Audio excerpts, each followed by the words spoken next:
What's up, guys? How are we all doing? Hi, guys. Back with another OverSimplified, World War 2, Part 2. Mm-hmm. So if you haven't saw number 1, obviously just go check that out. Yeah. And do you remember where we left off?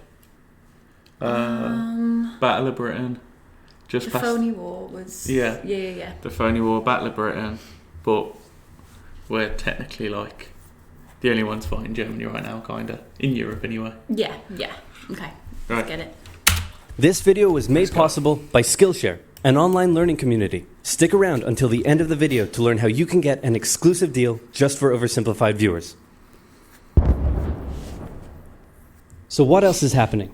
Well, when I said Britain was all alone, that wasn't entirely true. Many Commonwealth nations and other allied colonies had joined the war in Britain's support. They would play a key role throughout the war, particularly in the African and Italian campaigns. On the Axis side, Germany, Italy, and Japan signed the defensive Tripartite Pact, bringing their military alliance even closer together. The Soviet Union's war against Finland should have been an easy victory, but it became a humiliating struggle, and their military ineptitude was put on full display.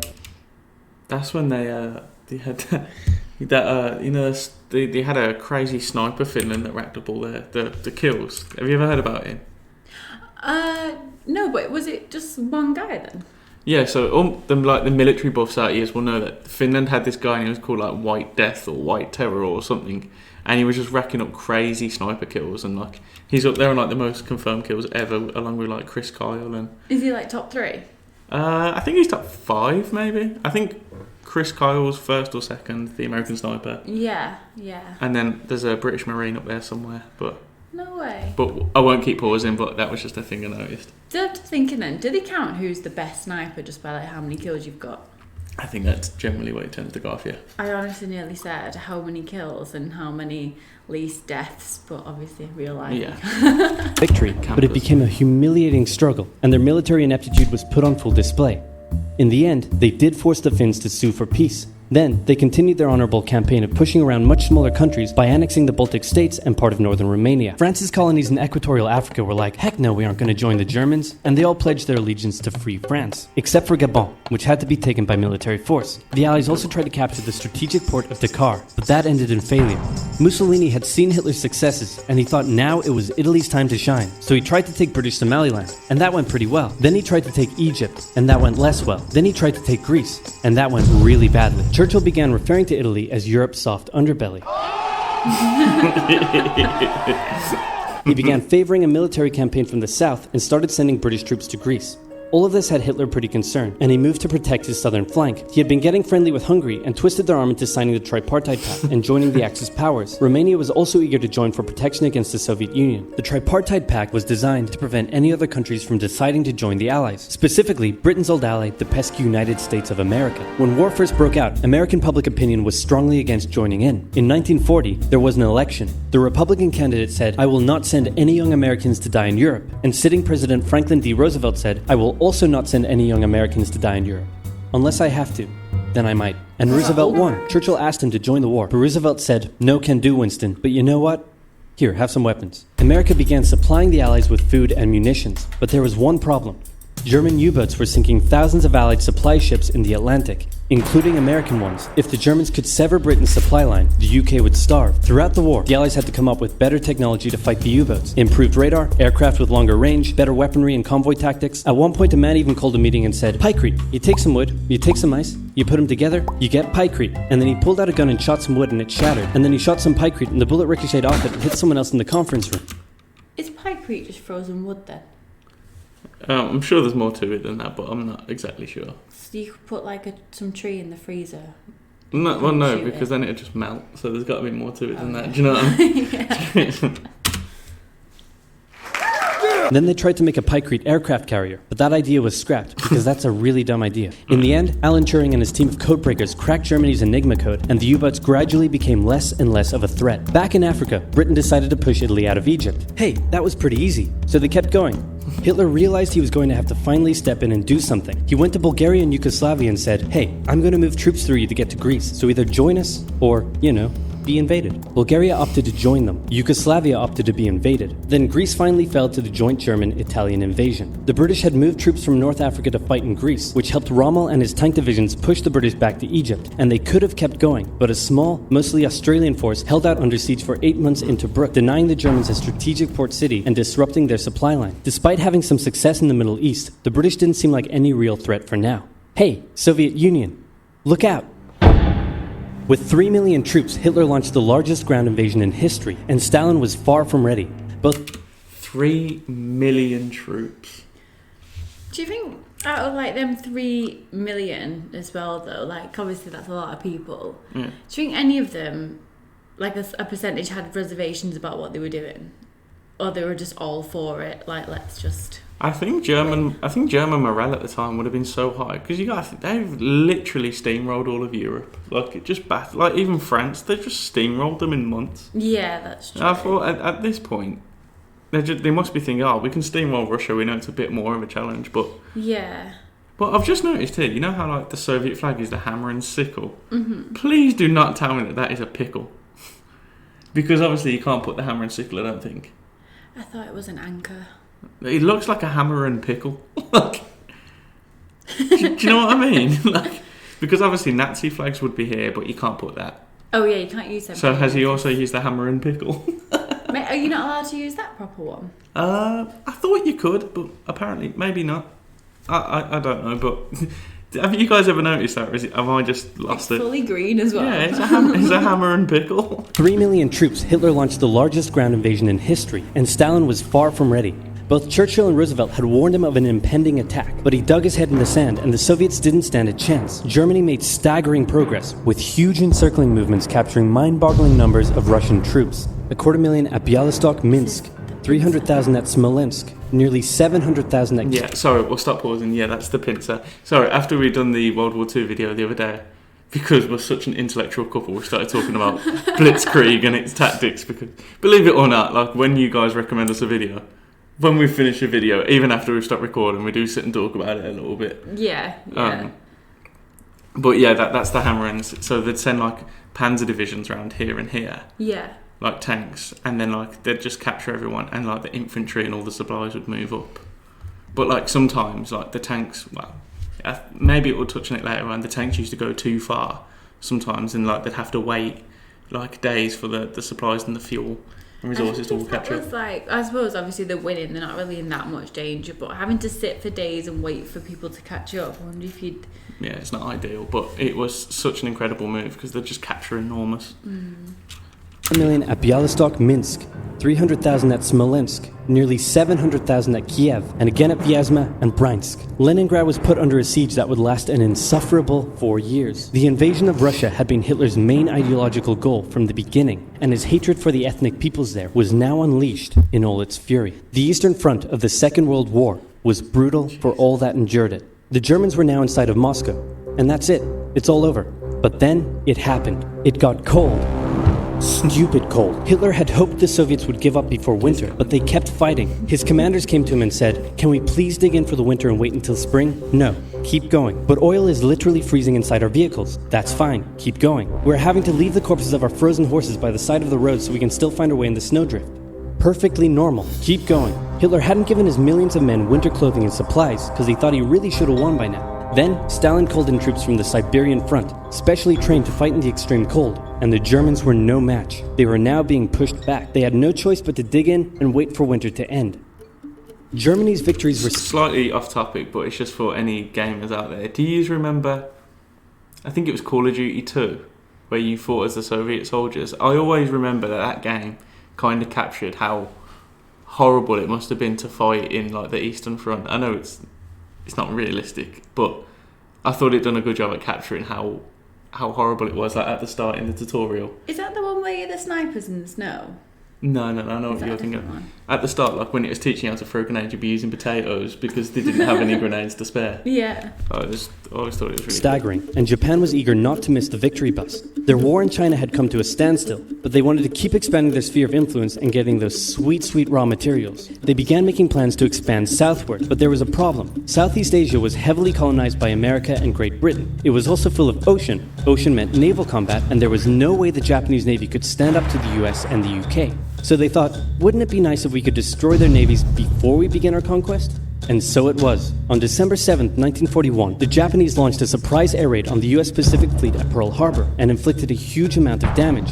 They also attacked British colonies in Southeast Asia. Roosevelt had no choice but to declare war on Japan, and so did Churchill. Hitler then declared war on America, even though he totally didn't have to. The attack on Pearl Harbor seemed like a big Japanese victory, but they didn't attack any of the naval repair yards, fuel storage tanks, or the submarine base, meaning the Pacific Fleet would be up and running again pretty soon. In the meantime, though, the Japanese were able to begin their conquest. They took Guam, the Gilbert Islands, Wake Island, Hong Kong, and the Philippines. They forced Thailand to join them so they could march their troops through to Malaya. They swept through Singapore, North Borneo, the East Indies, New Guinea, the Solomons, and they were now threatening northern Australia and the borders of India. Japan's victory had been as staggering as the Germans, and it reinforced the Japanese idea that this was a divine war which they were destined to win. But their victories had been based on speed, not power, and power would eventually catch up with them. I didn't know Japan was on Hitler's For now, side. though, in all... Say again. I didn't know Japan was even on Hitler's side. Yeah, that's kind of why Pearl Harbor is a thing. I thought Pearl Harbor was its own thing between the Japanese and Americans. It was in many ways. It must have felt like its own war because it was so far from Europe. Yeah, I just didn't put the two together, really. Oh, you thought like I thought it was completely separate American, time, completely separate reasons, all of that. No, that whole Desmond Doss, that's all World War Yeah. II that is against the Japanese. But Yeah, obviously, I can see why you'd think that because it's so far from Europe and Germans and Yeah. all that sort of stuff. But no, it was a brutal war as well. Like America, like they had to capture all these little islands like one, and then an invasion onto that one, Like So you literally have to island hop and just take everybody out. yeah, and they were losing massive amounts of people, man. A lot of this stuff, like even in part one as well, though, I just think when I said to you, like, oh, we did loads of World War II at school, I feel like we didn't do any of this. It literally was just like I did like the Holocaust for like 3 years. Yeah, I feel like a lot of countries teach it where their country is the main character. Do you know what I mean? Yeah. Like ours was really British centric. Like Yeah. a lot on like the phony war and the Battle of Britain, and on the Holocaust. Obviously, didn't at all touch on Japan. I think we touched No. on the atomic bombs being dropped, but no like precursor to how that come about. No, because I know that obviously in American schools they learn about Pearl Harbor and stuff, Yeah, and it's just weird that we didn't. Well, I didn't. I don't think I did either. Yeah, It's so it weird. Yeah, it is Because bad. it's all to do with each other, apparently. Because I know that I only know I had a mate that I used to work with that went to school in India, and when they teach World War II, they teach a lot of the British Raj versus various like all the war on this side, but not Japan and America. Just a little bit that happened here, and I think It's not that everybody just doesn't give people the full story, no matter where you're from. I think it's because of the curriculum and the way the tests are set up. Yeah, true, yeah. But just for knowledge. Yeah, you should yeah, know. 100%. And I feel like that's why a lot of kids who never do like more research into this sort of stuff or aren't kind of turned on by history and interested. Yeah, they never get round to like learning any of it. actually knowing it, yeah. All occupied nations, the people suffered. Persecution, forced labor, harsh punishments for any who spoke out against their occupiers. In Europe, the Nazis were rounding up ethnic minorities and other unwanted groups and individuals. In particular, millions of Jewish people would suffer through the terrible events of the Holocaust. Brave resistance movements rose up in defiance of their invaders, while the people held out for hope. And hope was coming. Winter was over, and Hitler could continue his push eastward. But this time, he switched up his strategy. He wanted to focus on the south. His plan was to cut off the Russian armies in the Caucasus, an area full of oil, and then invade the Caucasus and take all the oil. His forces moved across the north with ease, and Hitler got cocky. He rerouted the 4th Panzer Army south early, leaving the 6th Army to complete the encircling movement alone. To do so, the 6th Army had to reach and take the key Soviet city of Stalingrad. The Russians defended it fiercely, and Stalingrad saw some of the harshest fighting of the entire war. The Soviets held up the German advance for 5 months as they battled in the war-torn city, which bought them valuable time. When the Germans had first launched their invasion a year earlier, the Soviets had moved their factories to the east. Those factories had been building a butt-ton of tanks and aircraft and getting the Soviet army up to scratch. Now, it was ready. Stalin gathered his new and improved forces around the city, and in an attack that resembled Hitler's own encirclement tactics, they began surrounding the 6th Army. Hitler's commanders came to him and said, "Hey, maybe we should retreat." But Hitler said, "No, you stay." There's a brilliant documentary on Netflix called like World War II in Colour or something. I've seen it come up on yours. Yeah, I've already watched it. I think I've watched it twice actually. And one of the episodes is just all about the Battle of Stalingrad and how brutal it was. It's definitely worth checking out. I'm not sure if it's on the American Netflix. I know they're both different, but you might be able to find it on YouTube. It's definitely worth a watch. The entire Sixth Army was trapped and had to surrender. With complete air superiority, the Soviets started pushing westward. For Stalin, it was a resounding victory. For Hitler, an absolute catastrophe.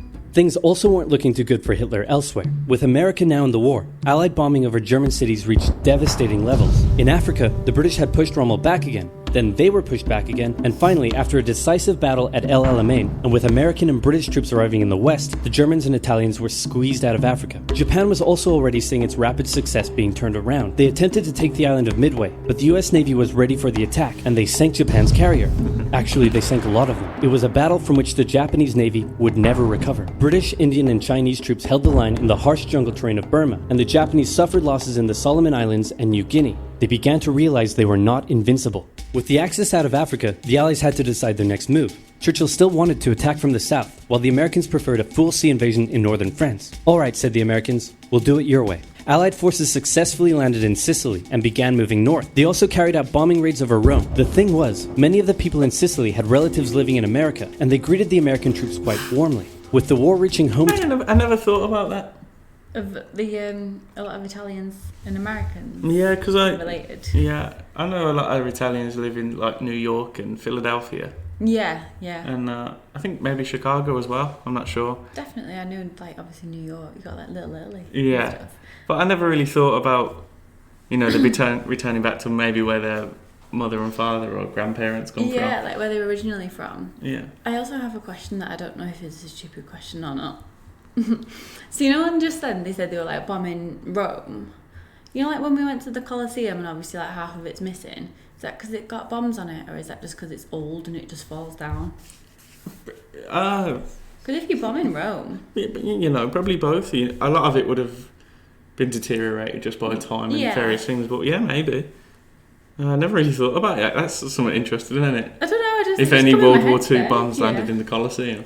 Yeah, and that's why it's like... Yeah, maybe. I'm not entirely sure if I'm honest. Territory, most Italians just weren't that into it, and Mussolini was suddenly very unpopular. He was voted out by his own fascist Grand Council and was toppled from power. Italy immediately began negotiations for surrender. Hitler wasn't surprised and had already sent reinforcements southward. In an operation he ironically called Operation Axis, German troops quickly disarmed Italian troops in the north. The Allies continued fighting the Germans up through Italy, but then winter set in, meaning mud, and everything slowed to a halt.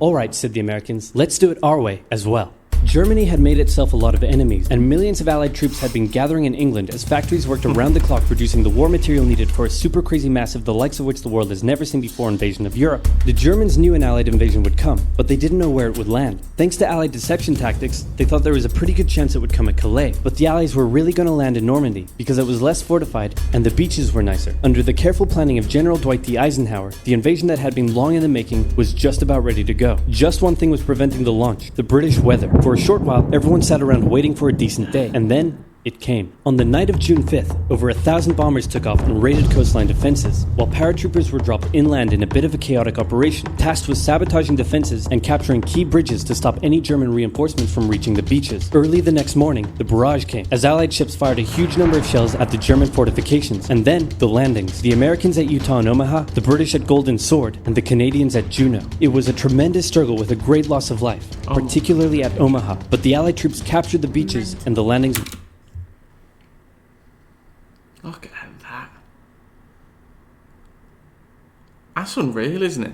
It reminds me of that scene in Saving Private Ryan, after the finish and he goes to look for a translator. I was just trying to think, which film was it? Yeah, he goes to look for a translator and you see all the American troops rounding up the German soldiers. I feel like it's mad, that film, and even like on here, because one minute you're obviously getting like bullets flowing at you, and then the next minute you can just be walking around and having a chat, and I'm like, what? That's an incredible picture, though. Were a success. Then they began their movements inland. They took the port of Cherbourg and the city of Caen. The Americans moved south to capture Brittany. Then, in a massive disaster for the Germans, British and Canadian troops from the north and Americans from the south trapped the German 7th Army in a near wipeout encircling movement. In August, Allied troops landed in the south of France to little resistance. On one beach, all they found was a Frenchman handing out champagne. Paris was liberated, and the Germans were pushed out of France as the Allies entered Belgium. In the Far East, the Allies started to push the Japanese out of Burma, as the Americans launched a two-pronged offensive in the Pacific. In the south, General MacArthur led the push to liberate the Philippines, while General Nimitz oversaw the brutal island-hopping campaign. American forces had to make hard-fought landing after hard-fought landing on fiercely defended small islands as they moved steadily towards the Japanese mainland. The Japanese believed that the greatest thing a person could do was to die in battle, and the most dishonorable act was to surrender. As a result, they fought ferociously to the very end, and the closer the Americans got to the mainland, the more ferocious the resistance became. In February 1945, the Americans captured the island of Iwo Jima, and an intense firebombing campaign of Japan's wooden cities began. The Allies suffered some setbacks trying to liberate the Netherlands, but they were making progress and were now threatening the industrial heartland of Germany. Hitler's health, both mentally and physically, was rapidly deteriorating. Things were looking bad, and he was desperate. He said, "We need to turn this thing around, and I have just the trick. Remember a few years back when we blitzkrieged through the Ardennes and trapped the Allied forces in Belgium? Well, I'm going to do the exact same thing. Again." He gathered his forces and tried to pound them through the Ardennes. He used up the remainder of Germany's strength and resources, and he managed to create quite a nice bulge. He also trapped some American forces in the Belgian town of Bastogne. The Germans sent the trapped Americans a message saying surrender or be annihilated. When it was read out to the commanding officer, he said, "They want to surrender? No, sir, they want us to surrender." Nuts! And that's what they sent off as their official reply. General Patton's Third Army then managed to break the siege from the southwest, and the Germans were pushed back. Hitler's last-ditch attempt had failed, and what followed was a total collapse of the German forces. The Allies pushed into Germany from both sides. The Soviet Union took Warsaw and kept pushing to Berlin. In his bunker, Hitler realized all hope was lost. Berlin fell, and with it, Hitler's dreams of a great German empire. Two of the Axis nations had been knocked out. One to go. The Americans began their assault on Okinawa, the last island before they would reach the Japanese mainland. The desperate Japanese fought hard, launching kamikaze attacks on the US ships. The citizens of Okinawa suffered through the terrible fighting, but in 2 months, the island was captured. The Allies now had to make a choice. Either continue the devastating struggle up the Japanese mainland, or they could try to coerce the Japanese into surrendering now. In July, the first successful atomic bomb test took place in New Mexico, and the destructive weapon was ready for use. America and the UK were also seeing the Soviet Union not so much liberating as occupying its captured territories, and so they wanted to put on a show of force. On August 6th, the A-bomb fell on Hiroshima. Then, on the 9th, Nagasaki. The cities were reduced to rubble, and for the people living there, it was a terrible fate. But for the Allies... That's crazy, isn't it? Looks like Detroit. I'm joking. Is that them like rebuilding it? Or Yeah. is that just what it looks like now? I guess that's just like years later. Yeah. That's incredible. It achieved their main aim. In September, the Emperor announced Japan's surrender, I was only joking about the Detroit thing. I thought that would wind you up a little bit. saying the war situation has developed not necessarily to Japan's advantage. After 6 years, war was finally over. The Allies occupied Japan for 8 years. The Emperor was allowed to keep his position, but General MacArthur made sure this picture was printed in the Japanese press to display to the Japanese people that their Emperor was not the divine, powerful being they had believed. Germany was divided between America, the UK, France, and the Soviet Union. In 1949, the Allied sectors were united into West Germany. The Second World War had been more terrible and destructive than the First. In its aftermath, two major superpowers with two very different ideologies had come out victorious, and the tension between the two of them would create a new kind of war. A very, very cold one. Wow, Churchill, that looks just like me. And you're Well, that's the next one, isn't it? The Cold War. Oh, okay. I think yeah. this is doing really Skillshare well. promotion. And this quesadilla you made is to die for. Yeah. Go check out Skillshare, I guess. What did you think? I thought it was really good, and despite thinking that I actually knew quite a lot about it, I feel like I actually learnt a lot about. But when I say we did a lot on it, like I say, it was just more of like Poland and Germany what we did anyway. But Yeah, I think in yeah, when I like that. that amount of information gets covered that quick, I think you're always bound to learn something. I think even if you started it again right now and ran back through, I'd learn something again. Yeah, definitely. No, I enjoyed that. It's crazy. I know you don't quite take into perspective like that it's a world war. But it's crazy when you saw the scale, like you literally dance around the globe talking about the different battles. Like this was what was going down in Africa. This was in Southeast Asia. This was in the only part of the war it didn't reach, although it technically did, was the Americas, weren't it? I know America was in the war, but I mean, like, I suppose no, Pearl Harbor. I know that's kind of Hawaii, but I was going to say, was there any actual fighting on American soil in World War II? But apart from like, I don't think so. There was no fighting on American soil, was there? No, there wasn't. I'm pretty sure. I'm just conversation with yourself there. Well, I was just thinking. I was trying to think, and I'm pretty confident that there wasn't. Mainly because I don't think Germans had the planes to like fuel a trip to America and back. Well, yeah, that's true. You have to really only fight your neighbour, didn't they? Yeah, I don't think the British bombed like Eastern Germany until late in the war, Dresden, because we didn't have enough fuel to get there and back. As if. Yeah, that's when the whole Dresden firestorm happened. It's bad when you look on the map, though, isn't it? How close they got to like England, because that top point, you know, you can get to it on a boat in like a couple of hours. Well, they took Jersey, didn't they? Jersey's like there. Oh yeah. That little dot there. Yeah. They took that and Guernsey there as well.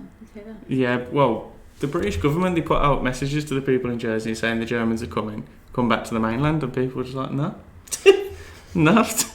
That is so British. Yeah, they're just like, no, I'm not leaving. And when the Germans got there, it wasn't even occupied as heavily as you'd think. Like, the Germans are not chill, but like, nothing. Well, they got there and thought, these lot don't give a fuck. Yeah, nothing really happened. Like, it's worth checking out if you're bored, like, just the occupation of Jersey. But literally, the Germans pulled up and just become British and started just fucking chilling. But yeah. You know what? Here's a question you might be able to answer. I know that Switzerland was never involved. I was going to ask, what's that? Yeah, was never involved in any of the wars, but how politically did that come about that Switzerland would never be? I actually don't know that. Wouldn't they have just literally been like, I'm not picking a side, I'm not getting involved? Well, it's hard to have a conversation with Hitler about don't invade us, because if that was the chance, then France would have been a lot better off, wouldn't they? Well, yeah, I suppose that's true. So I don't know politically how Switzerland's situation come about. I wonder what it was like for all these countries that you can see that aren't involved, but they know it's all going on. Yeah, well, Spain was in a civil war. They were like communist versus fascist down there. That's why Barcelona and Real Madrid hate each other. Is it? Yeah. Because I think Real Madrid was fascist and Barcelona was... No, Madrid was fascist and Barcelona was communist, and that's why there's such a big rivalry between the people. Don't know about Portugal. That's Turkey. I don't know what Turkey were doing, to be honest. I don't know. We've spoke for long enough though. Yeah. Sorry. You know, like, comment, subscribe, all that good stuff, guys. The Cold War's next. Yay! We'll do that tomorrow. Tomorrow. I know we said tomorrow for this one, but well, yesterday we sat down, got ready to film, got all excited, and then the camera was dead. So we were like, oh. Yeah, it takes a while. But yeah, you know, like, comment, subscribe, all of that good stuff, guys. Thanks for joining us. And if we asked any questions in the course of the video, just drop them in the comments down below and we'll get back to you. Peace out. Oh shit, resistance I fucked it up. You should play again. I fucked up my exit. Peace out, guys. Take it easy. I've done it again.